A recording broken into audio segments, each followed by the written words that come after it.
ठाकुर जी बोले मैया मेरा ब्याह करा दे, नहीं तो श्रीदामा बहू लेके आ रहा हूं, बाकी बहू ले आऊंगा मैं, वही की बहू को ले आऊंगा, वही की ससुराल को अपना बना लूंगा। तभी एक सखा दौड़ो दौड़ो आया, बोले ए लाला देख श्रीदामा बहू लेके आ गो। बहू को नाम सुनते ही ठाकुर जी तो मचल गए, लेके चल मुंह को जल्दी। मैया रोकने लगी, बोले लाला ने सुधर के तो जा, कैसो बन के जा रहा है। ठाकुर जी तो दौड़े दौड़े गए, बोले बीच रास्ता में रोक ले, सबको कथा पता है। माधवी की मां ने पहले ही मना करके भेजा था कि बोले तेरे सखा, तेरे पति जो श्रीदामा, उनके जो सखा कृष्ण है उनको मुख मत दिखाइयो। ठाकुर जी पालकी में घुस गए, हाथ पांव जोड़ के कहने लगे भाभी जी एक बार ने अपना मुख दिखाए दो, लेकिन माधवी ने नहीं दिखाया। ठाकुर जी कह रहे हैं देख ले, बड़े बड़े जोगी, बड़े बड़े तपस्वी, बड़े बड़े ध्यानी हमारे मुख को देखवे के काजे तड़पे, और हम तेरे सामने बैठे तू हमें मोहना दिखा रही अपनो। माधवी ने मुख नहीं दिखाया। ठाकुर जी बोले ठीक है, तड़पेगी मुख को देखवे के काजे। माधवी बोली मोए ना तड़पनो, मेरे पास मेरो खसम है, वही देख लूंगी, तो मैं काहे को देखूं। ठाकुर जी बोले वचन दे के जा रहा हूं, तड़पेगी। जैसे छोटे से बालक कभी कभी बड़ी बड़ी बात करते हैं तो बड़े लोग उसको मजाक में लेते हैं, ऐसी माधवी ने भी मजाक में लिया, देखा ही नहीं ठाकुर जी को। श्री शुकाचार्य जी वर्णन करते हैं वृंदावन में कैसी स्थिति है। गोपियां दोहन करती हैं तो घर घर घर जो दही की मथनी की आवाज आती है ना, उसी में ही कीर्तन करने लग जाती हैं। कृष्ण ऐसे, कृष्ण के नेत्र ऐसे, कृष्ण की नासिका ऐसी, कृष्ण के कान ऐसे, कृष्ण को मोर पिछ ऐसा, कृष्ण की पीतांबरी ऐसी, कृष्ण की भुजा ऐसी, कृष्ण के चरण ऐसे। कोई गोपी अपने घर में चौका लगा रही है और चौका में पौंछा की जो छर्र छर्र आवाज आवे, वही छर्र छर्र ध्वनि में ही कीर्तन करने लग जाए, कृष्ण ऐसे, कृष्ण ऐसे।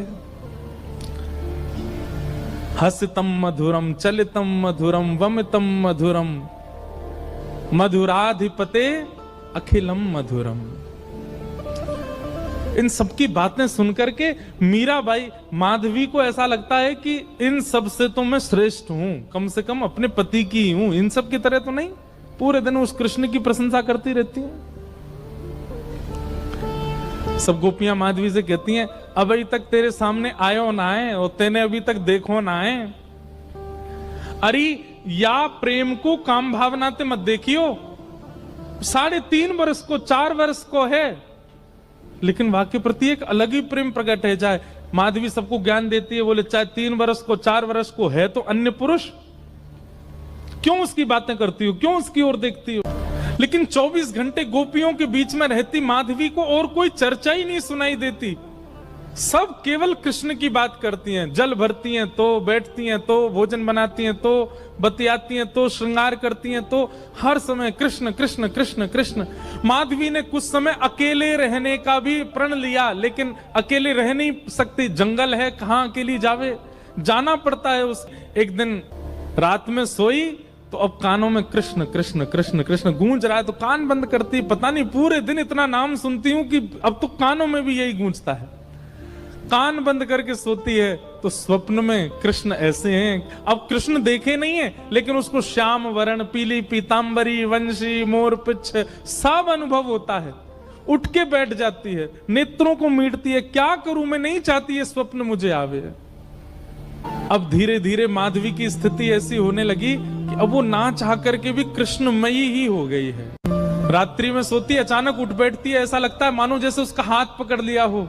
स्थिति ऐसी हो गई कि आधी रात और माधवी को ऐसा लगता है कि भोर हो गई, और तुरंत उठ करके जल्दी जल्दी वस्त्र धारण करती है, मटका उठाती है और दौड़ करके जाती है। अरे विलंब है गयो, इतनी देर है गई, मैं अभी तक उठी नहीं, जबकि है आधी रात। दिन रात सब परिवर्तित हो गया। पहुंच गई यमुना तट, और यमुना तट जाकर के देखा एक भी गोपी नहीं है, तो माधवी को लगा कि मैं विलंब से आई हूं, सब शायद जल भर के चली गई हैं। जल भर के रोज जाती है माधवी, लेकिन आज पता नहीं उस पात्र में इतना भार कहां से आ गया कि स्वयं ही नहीं उठा पा रही है। इधर उधर देखने लगी, याचना करने लगी, कोई तो आवे, कोई तो उठा दे, और तभी कोई नहीं है वहां। नंद नंदन श्याम सुंदर चलते हुए आ रहे माधवी के पास। माधवी की मति घूम गई है, आधी रात ही आ गई और तभी ठाकुर जी वहां पहुंच गए। पहले तो चाल देखी तो चाल पर मोहित हुई, फिर जब वक्ष देखा तो वक्ष पर, जब हाथ देखे तो हाथ की चलन पर मोहित हो गई, और मुख देखा तो भूल गई सुध बुध।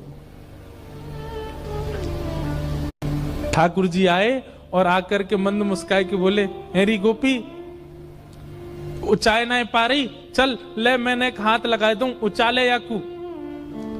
और एक तरफ से माधवी ने मटकी पकड़ी और दूसरी तरफ से ठाकुर जी आकर के नन्हे से गोपाल जी ने जैसे ही हाथ लगाया मटकी उठने लगी, लेकिन मटकी पर नेक सहारा देते माधवी रख लेती, ऐसा नहीं।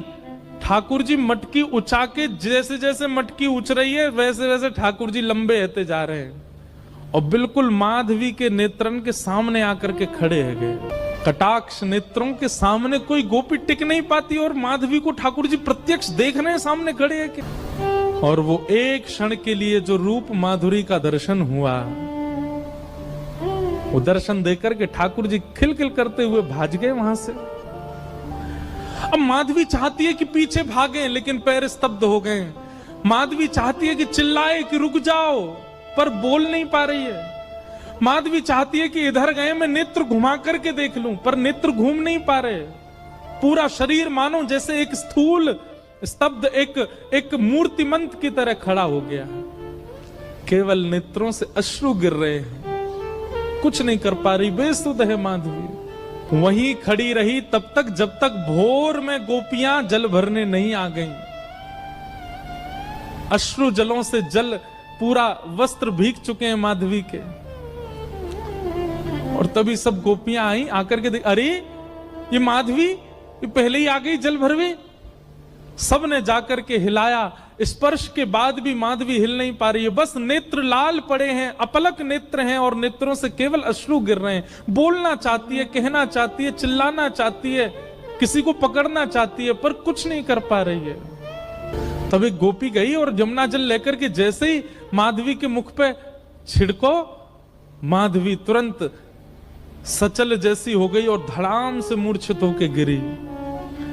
गोपियां सब उसके चरण मसलने लगी, हाथ पकड़ने लगी, सिर सहलाने लगी। और जैसे ही होश में आई, होश में आती बस रो रही है और पूछ रही है वो कहां है, मोहिनी मूरत सांवली सूरत, वो कहां है।